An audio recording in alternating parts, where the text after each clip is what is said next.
Okay, before we start talking about closings, we need to speak about whether or not Mr. Medina will be taking the stand in his own defense or whether he will be asserting his right to remain silent. Okay, defense? Judge, can I take Mr. Medina into the jury room for 5 minutes? You have 5 minutes. Okay. It is now 1:45. At 1:40:50, I'm knocking on the door. You've had 48 hours to deal with this.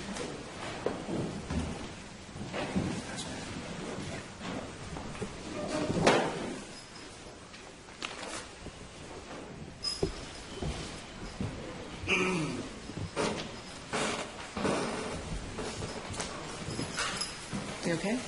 Did you get their dinner orders? Did you get their dinner orders?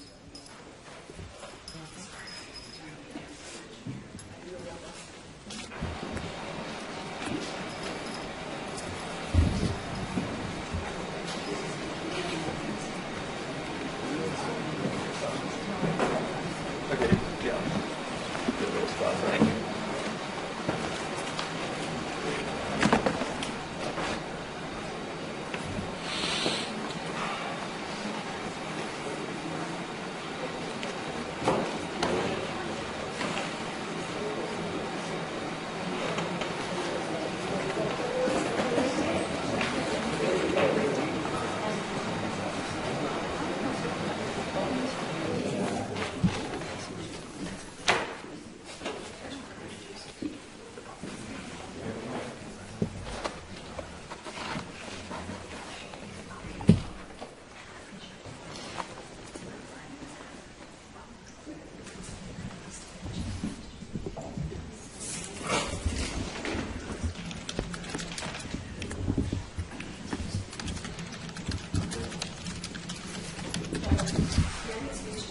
Of course, of course.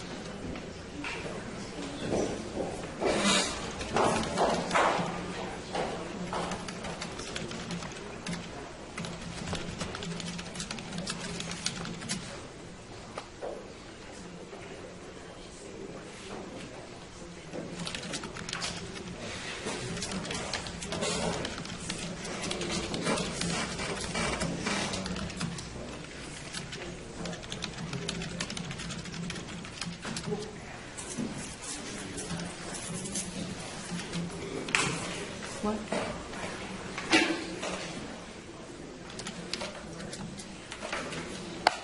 Oh, Jose, real quick, did we take care of the jurors' federal? Okay. Did she get the questionnaire? Yes. Did she mail it in already? Okay, so we need to fax it over.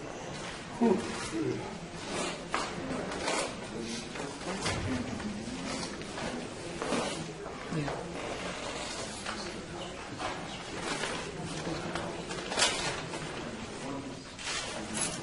Okay, that's fine. Yeah, so Nikki's dealing with it? Okay. Okay.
Just wait one moment. Okay. With the State Defense, Mr. Medina back in the courtroom. Defense? Yes, Judge. How are you? Good, thank you. Good. See you. Yeah. I just ordered coffee, so I feel much better. All right. Just the ordering helps you, huh? Yeah. Okay. So where are we? So at this point, Judge, renewing all our previous objections and asserting all our previous positions, given the fact that the court has made the previous rulings. At this point, we have advised Mr. Medina, and he will not be testifying, so the defense rests. May I colloquy him? Mr. Medina, if you would kindly stand, please raise your right hand. Do you swear or affirm that the testimony you are about to give is the truth, whole truth, and nothing but the truth? Yes, Lower your hand and please state your full name for the record. Medina. And Mr. Medina, your birthday. March 23rd, 1982, Your Honor. Highest level of education you have completed. College, Your Honor. Are you presently under the influence of any illegal drugs or alcohol? No, Your Honor. Ever been treated for mental illness? No, Your Honor. Sir, as you know, we have come to the point in the trial where you have to make your personal decision about whether you would like to become a witness in this case and testify, or whether you would like to assert your constitutional right to remain silent. As you heard during the jury selection, that if you choose not to testify, the jurors may not consider that decision in their deliberation in any way. Now, your attorneys can give you what they deem to be their best advice about whether you should take the stand or not, but this decision is yours and yours alone. Do you understand that? Have you had enough time to speak to your attorneys about your decision? Do you have any more questions for them before you decide? No, Your Honor. And what have you decided, sir? I waive my rights, Your Honor. Okay, so you are, be very clear with me, do you wish to testify? If you're saying you're waiving your right to remain silent, that means you wish to testify. No, Your Honor. Okay, so you wish not to testify. That means you will not become a witness in this case, and the jurors will never hear anything from you live in open court. Do you understand? And are you making this decision freely and voluntarily? Has anybody forced or coerced you to make the decision? No, Your Honor. Okay, thank you. Defense, do you have any further motions? Judge, at this time, the defense moves for judgment of acquittal, specifically with count 3. The state has not met the standard necessary to move forward with the child abuse, the child neglect charge, Judge. They have not provided any evidence that showed that the minor child in this case suffered any mental or emotional detriment, which is necessary under the statute. There's been no testimony to that. And we would ask for the court for a JOA on that count. This time that will respectfully be denied. Okay, before we go into closings, let me ask the state, as I was saying, you have the right to first close and rebuttal close. How long do you anticipate your closing? I don't anticipate us going more than 45 minutes to an hour each. Okay. And So- I'm assuming, I'm sorry, just two things procedural. I'm assuming the defense is going to rest in front of the jury, and that motion that they just made is pursuant to that resting. Yes, they rested in front of the court, and then, of course, as soon as the jury comes in, I will say defense and allow them to make their announcement officially. I have a couple of things that I want to bring up prior to closing in terms of things that the state doesn't believe should be allowed to be argued because they are not in evidence. Okay, you may make your argument. Number one, that there be no mention of anything regarding alpha PVP or bath salts, et cetera. The evidence is completely devoid of that. Okay, I don't plan on saying anything, Judge. so noted. Number two, that there be no mention of Batter-Spouse syndrome. There's no evidence of Batter-Spouse I also agree. syndrome. I agree. So noted. Anything from the defense before we close? Oh, I apologize. I thought those were the two things. I apologize. I had to do this yesterday, so Okay. I doubled up for today. So give it to me. Okay. Next, Judge, and that while I certainly understand the court's ruling that they can be allowed to argue whatever they want about the shadows, but that there be no reference to shadow analysis, et cetera, based on the court's ruling just now. Well, I mean, I should be able to make whatever argument that I think is. I could say that you can analyze the shadows, look at the Sure, shadows. but not as to having an expert analyze it. Right, That I will mean, be there prohibited. hasn't been one, Judge, so I can't make that. I would look stupid if I made that. I mean, I've looked stupid before, but you know. Okay, so that's clear. You can obviously make your arguments, but you can't make statements related to it being a science or make any statement that it's been presented as expert testimony. Okay? And the last thing is, Judge, if the court recalls, the state conceded to allow the child hearsay for the videotape to be played.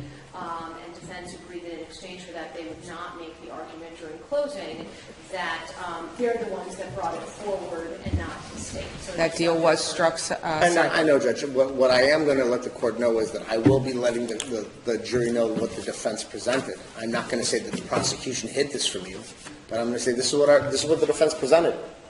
It's not casting shadow. You struck a gentleman's agreement that you would not make any implication to the fact that the state didn't bring it to you, that we were hiding from you. So I'm going to say this, okay? Be very careful as to your inflection.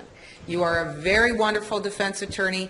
You have a lot of tools to be able to use your voice and inflection as you have done throughout this trial, but be very clear. Do not in any way intimate to this jury that in some way that the state played hide the ball here. Well, listen, this is what I'm going to let the court know. I'm not going to specify with that video. I'm going to say this is what the defense has presented to you and break it down piece by piece. I'm allowed to do that. I'm not going to say the prosecution didn't show you. No, I'm going to say this is what the defense presented, and I'll go over it. That's fine. As an officer of the court, you may proceed. Okay, anything else on the state's to do? No, Okay, our defense is to All do. right, so they have close. Yes. Right. So I wanted to inquire as to how long you're going to give them. Well, they just indicated 45 minutes to an hour, so that will, 45 minutes to an hour Hour on both each side. Each? yes. So defense, you have the same time. So I have 2 hours. Approximately, yes. Yes. Well, If we get to that mark and there's an issue, you can raise it to the court. Okay?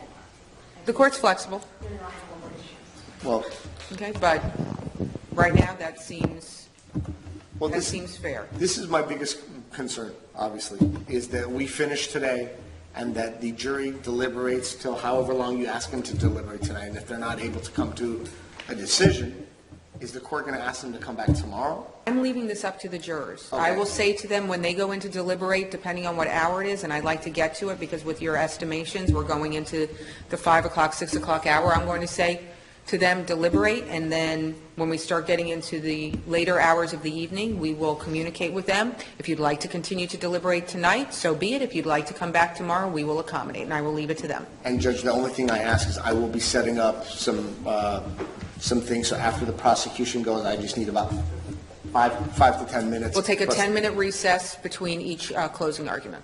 Okay?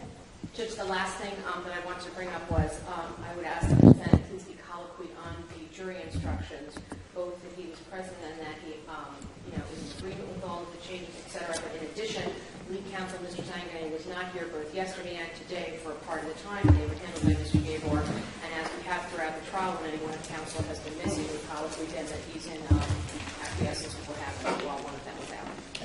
And Judge, just to let the court know, while I don't know which prosecutor is going to do the first tale of their closing, but I will not be in the courtroom. I'll be outside preparing for my closing. So I'll colloquy him on that as well. Okay, Mr. Medina, you are still under oath, sir, to having affirmed or sworn to tell the truth. Sir, have you had an opportunity to review with your attorneys the final jury instructions and the verdict forms that will be presented to the jurors? Yes, Your Honor. Okay, and are you in agreement with the instructions and any objections that your attorney made on your behalf? Yes, Your In addition, sir, during our discussions related to the jury instructions, lead counsel in this case has not been present in court. Are you in agreement with that? Yes, Your Honor. He has also indicated that during the state's first initial closing argument to this jury that he will be outside preparing for his closing argument. Are you aware of that? Yes, Your Honor. Are you in agreement with that? Yes, Your Honor. Have you been in agreement with the strategy decisions of your attorneys? Yes, Your Honor. Are you making that announcement freely and voluntarily? Yes, Your Honor. Has anybody forced or coerced you to make that No, decision? Your Honor. Okay, thank you, everybody. Okay, so let's be seated. The jury will be coming in momentarily. Judge, when are we going to finalize the instructions? We will do that in the last 10-minute break before the jury gets the jury instructions. All right. Okay?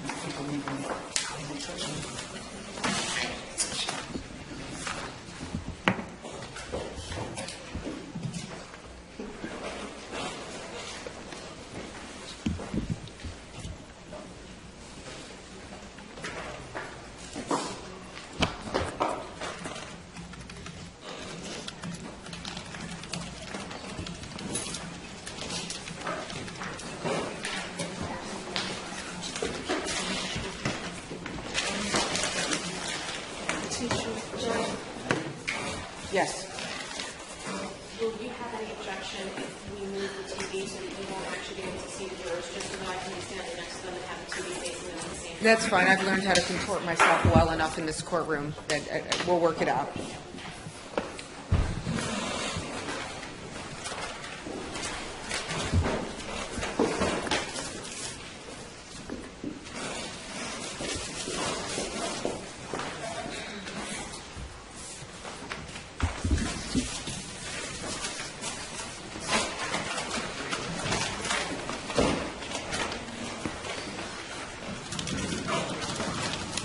Judge, you're just going to look at the TV to see what it is?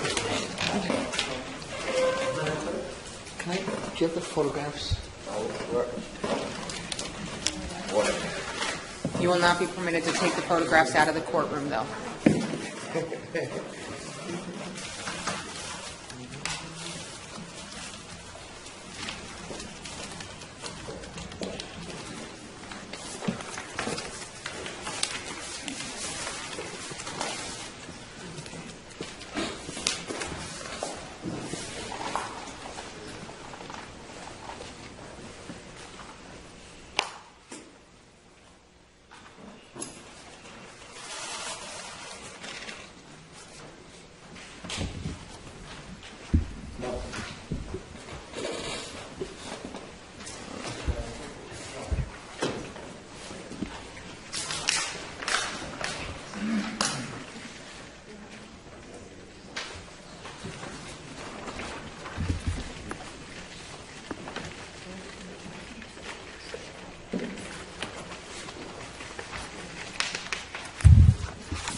I didn't put it back in my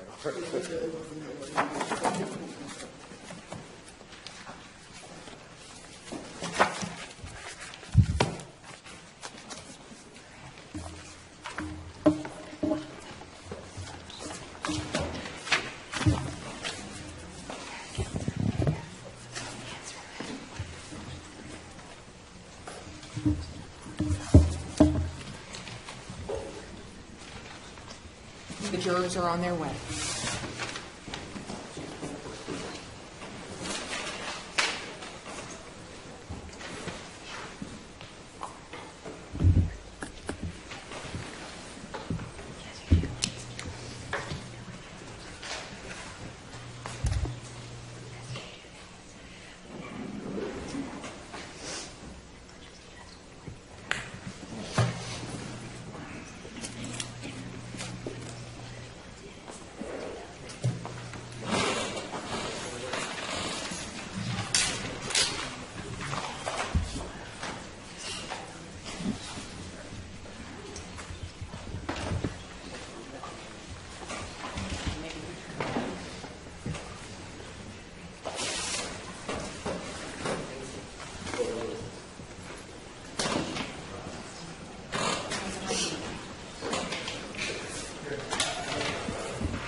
Okay? All right.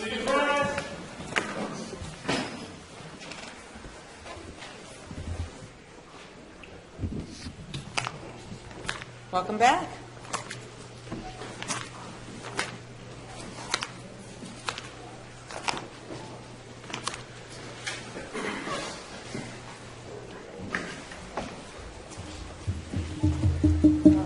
Good to see you all.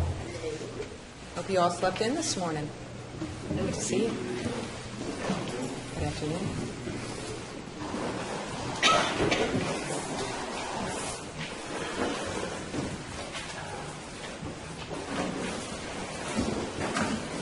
You may be seated. For the record, the state defense, Mr. Medina, all of our jurors are accounted for. Ladies and gentlemen, good afternoon to you all. Thank you for your patience. Have you all continued to follow my rules and orders as always? Yes. Defense? Yes, Judge. Do you have an announcement? Yes, Judge. At this time, the defense rests. Ladies and gentlemen, the state of Florida and the defense have now rested their case. At this time, both the state and the defense will have the opportunity to give you their final closing arguments. As always, please remember what the attorneys say is not evidence, but please listen carefully to their arguments as they are meant to guide you in what they believe the evidence has shown. Both sides will have equal time to present their arguments to you. However, the state of Florida is entitled to split their time to an opening or a first closing argument to you and then a rebuttal closing after the defense has had the opportunity to speak to you. State, would you like to give a closing argument? Defense, if you can please be seated. Thank you. Yes. Thank you, Your Honor.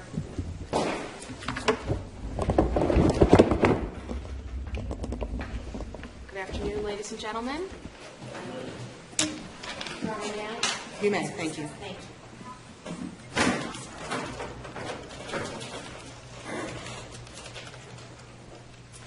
Ladies and gentlemen, I thank you for your time and for your attention to this case. In a little while, Judge Kolodny is going to give you the law as it pertains to this case, and so I wanted to go through it with you a little bit, sort of a preview. First, because you are going to be the ones applying the facts and the evidence in this case to the law as the judge gives it to you. So, there are 3 charges in this case: child neglect, no great bodily harm, shooting or throwing a deadly missile, and first-degree murder. The judge is also going to explain to you something called lesser included crimes. They are exactly what they sound like. They are, you can consider them if you think that the main charge, the ones I just mentioned, have not been proven. However, the judge will also instruct you that you must find the defendant guilty of the highest crime proven beyond a reasonable doubt. What does that mean? It's sort of like a ladder. So let's start our climb. Let's start with the easier of the charges: child neglect.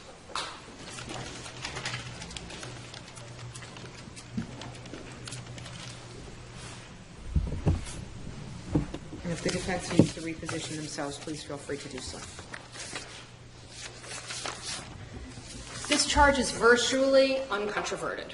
And while there is a lesser included charge the judge will read you called culpable negligence, which is actually also subsumed in here, I'm not even going to really address it because the evidence so clearly establishes the defendant's guilt as to the crime as charged.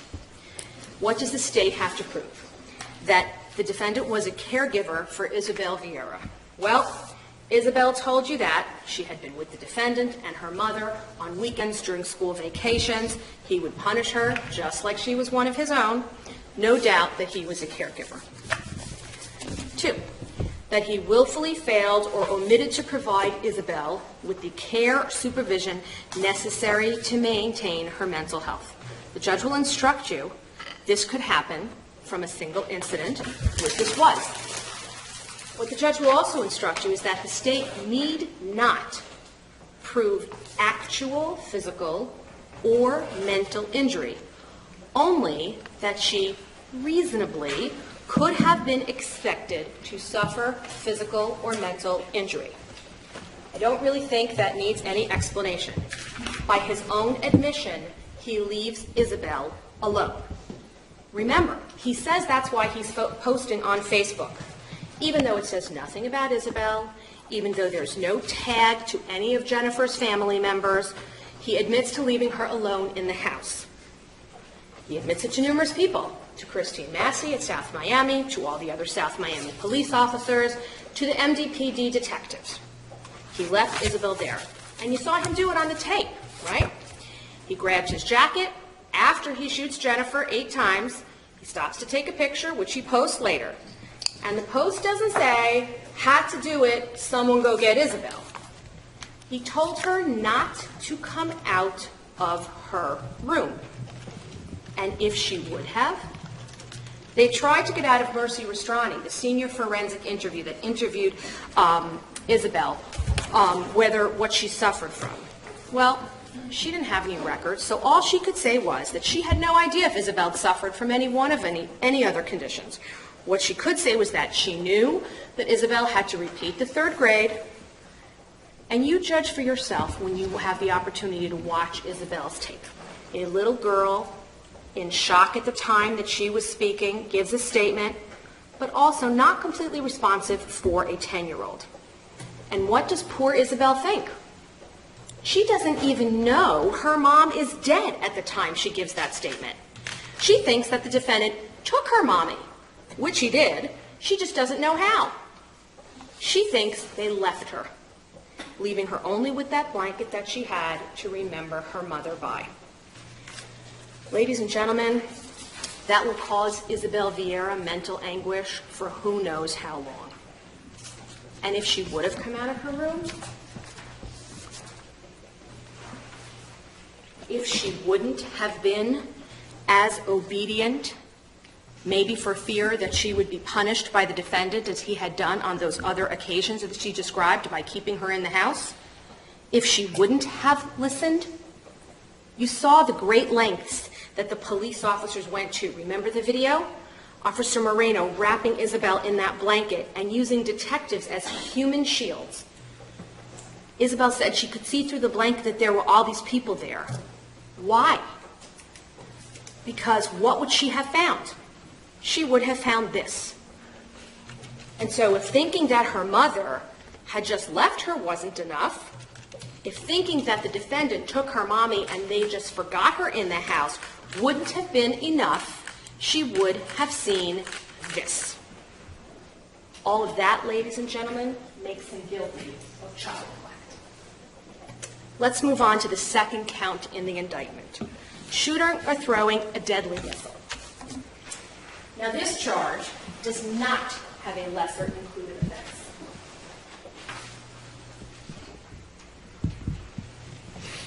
And by the way, the judge will be sending back a copy of the instructions to the jury room with you, so you don't have to worry about all of the details there.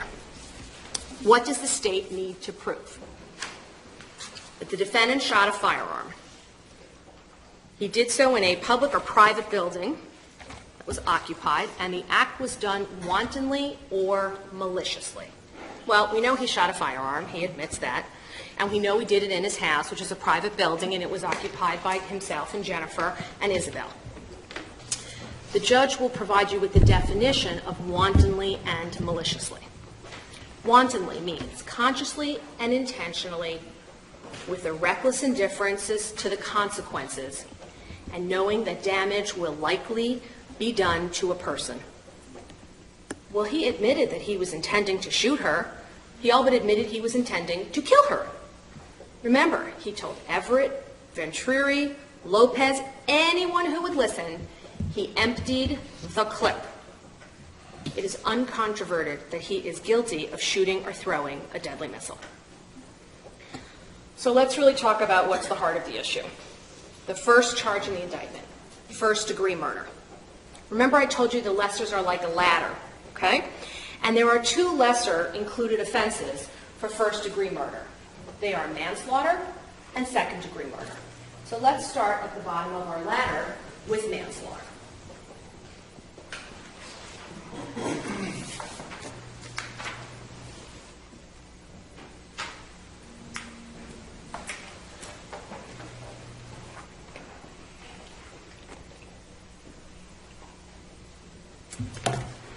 What does the state have to prove? That Jennifer Alfonso is dead. There's no dispute about that. That the defendant intentionally committed an act that caused the death of Jennifer Alfonso, that it wasn't just negligent.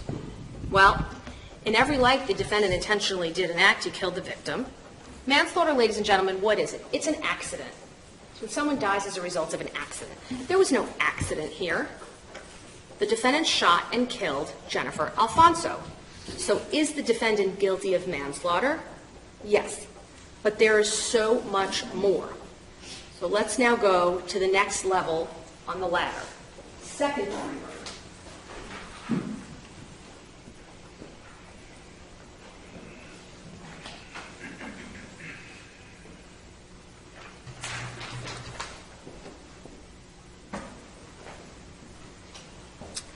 What is second-degree murder? The state has to prove that Jennifer is dead, that the death was caused by the criminal act of the defendant, and that the act was imminently dangerous to another, demonstrating a depraved mind without regard for human life. What does that mean? Imminently dangerous, depraved. mind, the judge is going to explain it to you. What imminently dangerous means is that a person of ordinary judgment would know is reasonably certain to kill or do serious bodily injury. Well, certainly shooting somebody 8 times, any person of ordinary judgment knows that that is going to kill or do serious bodily injury. And is done from ill will, hatred, spite, or evil intent. Well, we know the defendant was angry that morning. The state isn't denying that Jennifer was angry also. You bet she was. She wanted to spend some time with her husband. And as ridiculous as it may seem to wake up at 1 o'clock in the morning and want to watch a movie, maybe not so ridiculous for 2 people who worked midnight jobs, but as ridiculous as that might seem, it could just have been her desperate attempt. No one is denying that she was upset that morning.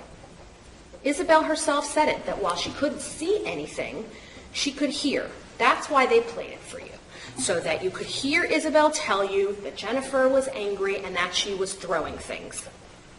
Okay. What was the defendant's response?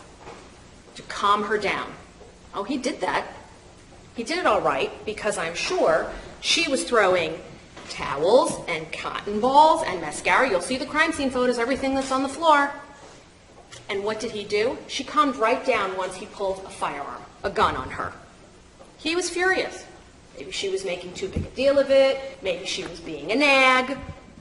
But he pulled a firearm when she threw common household items at him. Look at the crime scene pictures to see what's in that room. And then he comes downstairs after he thinks she may have left, when he hears the door, and they're in the kitchen arguing. Watch the video. Watch the first time that he comes down to the kitchen. Right before he leaves, what is the last thing you see him do? It's around timestamp 7:32. He makes a gesture. I don't know what it was, but look at his face and his mannerisms. Goes like this with his hand. He's not saying, "Have a great day." How do you know that? Because what's the next thing he does? He comes right back downstairs with his gun. Done from ill will, hatred, spite, or evil intent? You bet. And the last part of second-degree murder, that the act is of such a nature that the act itself indicates an indifference to human life. Well, we know he was indifferent to her life. He didn't shoot her 1 time, 2 times, 3 times. He shot her 8 times. And the defense put on Mr. Tisa, an expert in firing guns, who they want you to believe was less adept at firing a gun than Mr. Medina was at the age of 74. Really? If that was the case, then why put him on? And while he did look great for 74, this man does this for a living. He till today told you he trains police officers. His job is to be a paid expert who specializes in firearms. So the fact that he was able to discharge a completely different gun, that's right, it was brand new. And even if he fired it 54 times, there's no way that shooting that was the same as shooting the rusted firearm that Megan Roberts told you about, because she was the one that operated the actual gun in this case.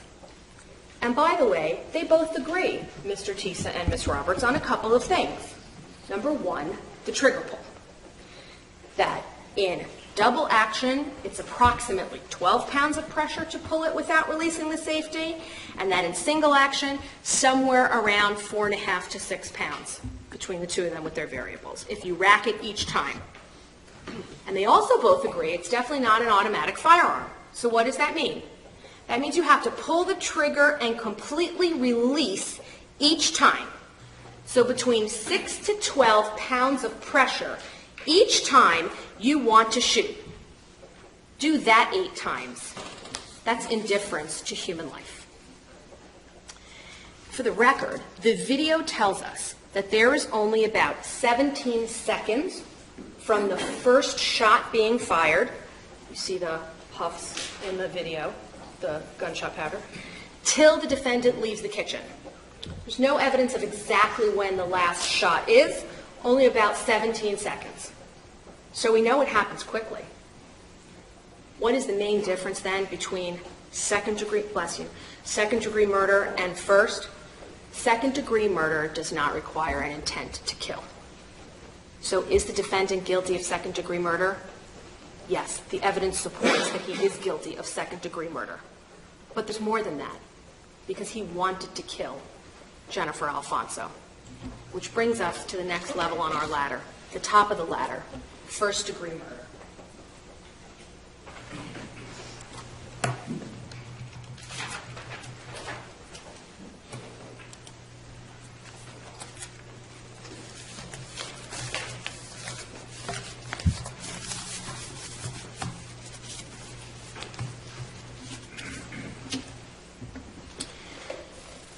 So, what is first-degree murder? The state has to prove three things. One, Jennifer is dead. We know that. Two, death was caused by a criminal act of the defendant. Three, there was a premeditated killing of Jennifer Alfonso. And the instruction goes on, we'll get cut off here, but the instruction goes on to give you the definition of what premeditation is. And I want you to recall something that we discussed in jury selection quite a few weeks ago, which was the law does not fix an exact time to form the premeditated intent, only that there be time long enough to allow for reflection. So how does the evidence support that the defendant premeditated this?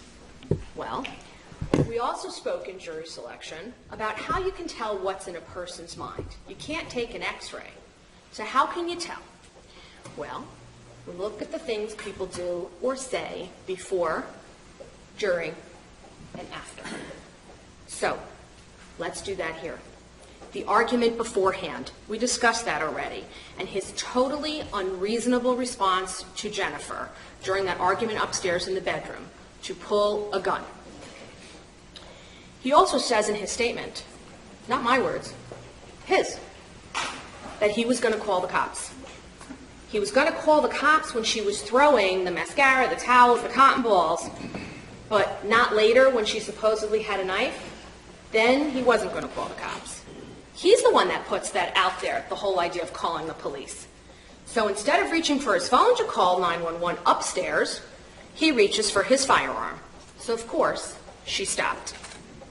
Because someone doesn't just point a firearm at someone while they're calm and relaxed. He was angry and aggressive already. And she says she's going to leave.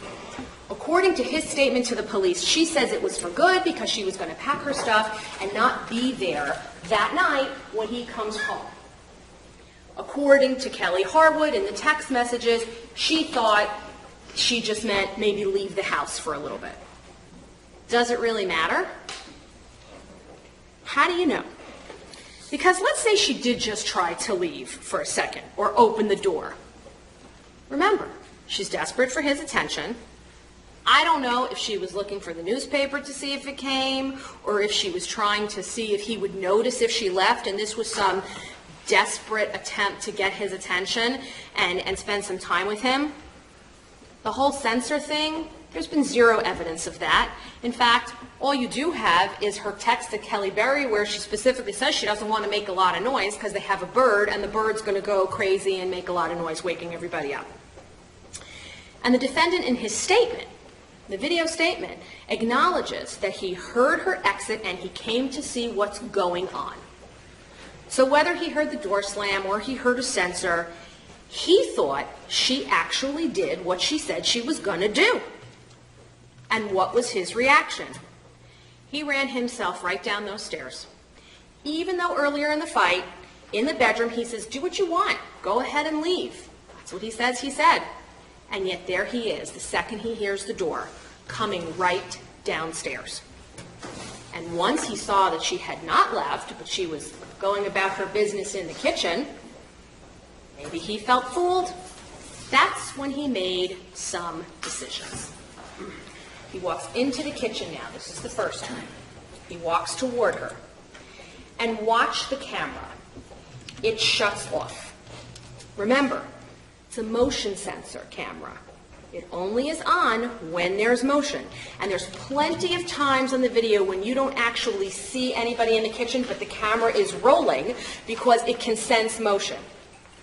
But from timestamp 7:30 to 7:32, it skips. Why? Because there's no motion in the kitchen for those 2 minutes, even though they're both in there. And maybe that's when she's continuing to tell him that she's leaving him. Maybe that's when she's calling him names. But you know what? There isn't any punching. There isn't any fighting. Because if there was, and there was motion, as you see the rest of the time, the camera would be rolling. And it isn't. So there they are in the kitchen for those 2 minutes, exchanging words. What is the next thing that you see? The motion sensor goes on around 7:32. You'll watch it. And the defendant is leaving the kitchen, and he makes that gesture. Looks like a finger pointing at her or something, waves his arm down. And he turns, and that's when he goes to get the gun. He doesn't point at her and say that's the end. You have the crime scene pictures. You know exactly the path that he took. He made a right turn out of the kitchen, then he had to turn left, then he had to make another left turn to go up all the stairs. Then once he reaches the top of the stairs, he has to go to his bedroom door. Then he has to go through his bedroom to the closet. Then he has to go into the closet.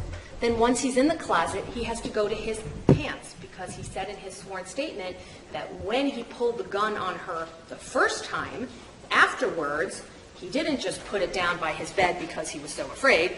He returned it to the holster in the pants, which were in the closet.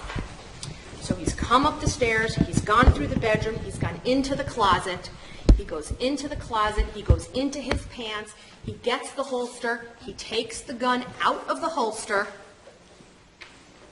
takes it with him, he has to turn, leave the closet, go through the bedroom, back outside to the landing, back down the stairs, he has to turn right again at the bottom of the stairs, then right again to go down the hallway, and then he has to turn left into the kitchen. More than enough time for reflection. And one more thing happens upstairs. He tells the police that he puts his gun in his waistband so Isabel wouldn't see it. But if she's in another room watching TV, how would she see it? He says he closed her door after the shooting. But Isabel doesn't say that.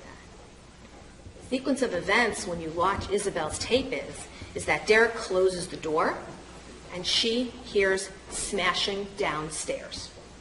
So it's entirely reasonable that he closed that door first, which is why he would have needed to put the gun in his waistband, because he was going to the room where she was to tell her not to come downstairs, didn't want her to see the gun, and then closed the door, which means he knew exactly what he was going to do when he went down those stairs.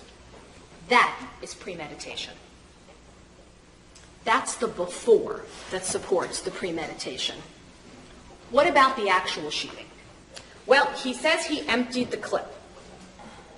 We already discussed how that has to be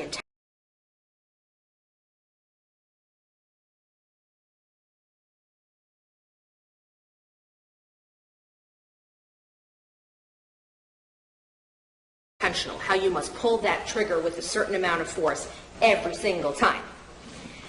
And listen and read what he tells Detective Grossman on page 16 of the statement. Detective Grossman asks him, and do you know how many times you actually hit your wife? 6 to 8 times. Everything that was in there hit her. Not, I just emptied the clip. Everything hit her. Mr. Tisa didn't testify about hitting any specific targets, but the defendant did. Everything hit her. Every single shot hit her. because he was aiming and he wanted her dead. And he was aiming carefully because both medical examiners, Dr. Liu and their expert, their very well-paid expert, a fact, ladies and gentlemen, that the judge will tell you you may take into account in determining his credibility. Both MEs put her in exactly the same position, and he hit 5 shots there, aiming for her face or her head. And where is she found? Lots of challenges about that shot to the back.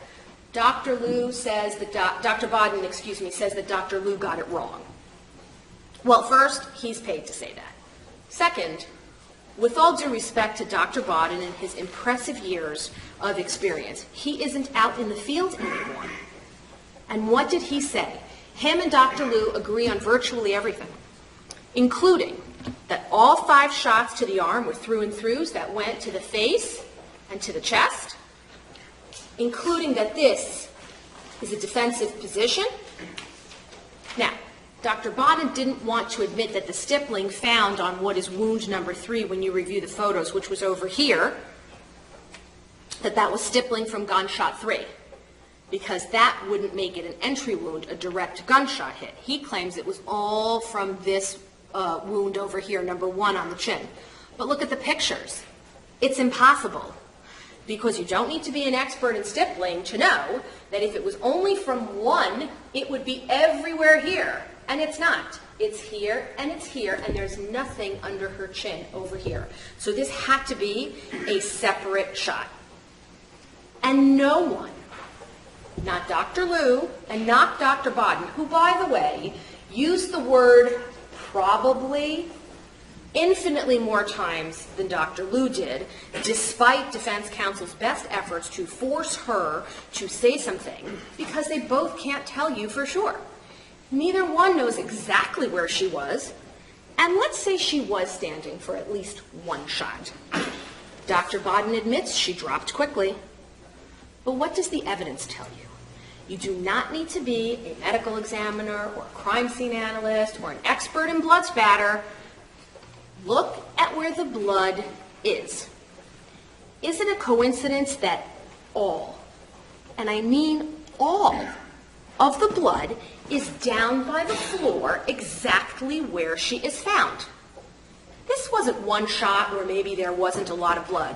She has 8 bullets that went through her, causing over 20 holes in her body. Lots has been made. Did you use luminol for the rug? Why? There was no blood on the rug other than exactly where she was. Did you take the rug for GSR? Why? Detective Garcia told you, A, it dissipates in the air, and B, we know who did the shooting here. What do you need the GSR for? 8 times, and there isn't a drop of blood any place in the kitchen other than down where she is. And they tried desperately to discredit Detective Pasqua, the blood spatter analysis crime scene technician, because if the facts don't support what you want, let's attack her credentials. The hundreds of scenes that she has worked on. She's not a paid expert. Lots of ifs, ladies and gentlemen. But what the judge will explain is a reasonable doubt. It's not a possible doubt. It's not a speculative doubt. It's what's reasonable. Like that whole line of questioning to Detective Grossman, that of course he took the video equipment first. What if it had gotten erased? Defense counsel has admitted it tells the whole story. Not his words. Look at the video. So if it's one of the single most important parts of this case, then of course Detective Grossman was going to take it first so it not get erased and that it be preserved. And is it reasonable that she was shot 8 times and they'd have you believe that she's standing the whole time? And remember the defendant's statement, that even after being shot a few times, she's still moving around and punching and hitting him. And that after being shot a few times, she's doing all of that, and there isn't an ounce of blood anywhere else in the entire kitchen. That she was found dead in a backwards position that is not only completely uncomfortable, but unnatural. unless she was on her knees at some point. And for sure, when she was in that mutually agreed upon defensive position, attempting to protect herself from the hail of bullets. And the butt is found exactly there, on the bottom of the oven, consistent to where her left hand would be as she was falling back. The actual shooting itself, members of the jury, supports premeditation. And now what about the after? Watch him. He leaves the kitchen. He goes upstairs and he changes his clothes. She's lying on the kitchen floor, soaked in her blooded clothing, and he puts on fresh clothes before he leaves. He doesn't drop to his knees and say, "Oh my God, I killed the love of my life even though I had to. I need to get help." He doesn't use his cell phone to call for help, even if he was going to leave. He certainly doesn't use his cell phone to call to text anyone to come get Isabel. Nope. Watch the video. He leaves calmly. He isn't rushing around. He's just shot and killed his wife because his life was in danger, supposedly. And yet he is calmly gathering his sweatshirt and stopping to take pictures. Doesn't make sense. If he had to use that gun, he would have been shaken up. Not just from shooting somebody 8 times, because anybody would be affected by doing that, but also because his life was in danger. Look at the video. He doesn't look shaken up. He certainly didn't act it. He walked out of his house calmly. He drove to his aunt's house. He didn't ask poor Valerie Medina to call for 911 for Jen or to call for 911 for Isabel.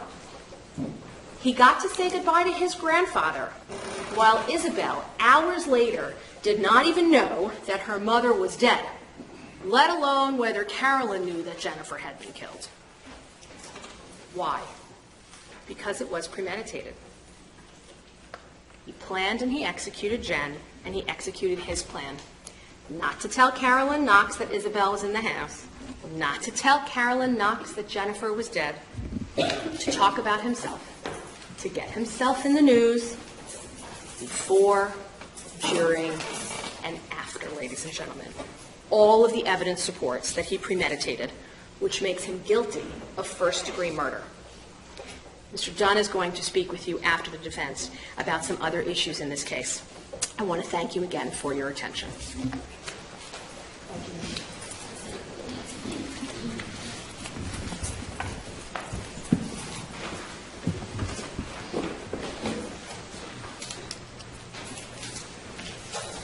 Ladies and gentlemen, at this time, we will be taking a 10-minute recess. Please remember, folks, and I'm going to come around here, please remember, folks, do not come to any form of your fixed opinions. You have not heard everything yet. I will ask you to be, if it is now 2:40, I will ask you to be at Jose C. Kite's space at 2:50. Thank you. Leave your pads behind. Please rise.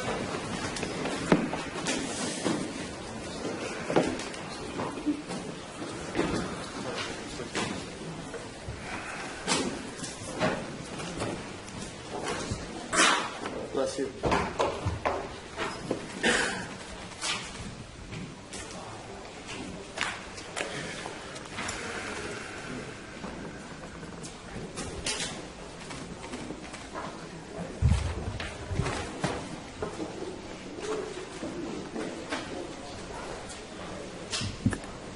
We will be in recess until 2:50.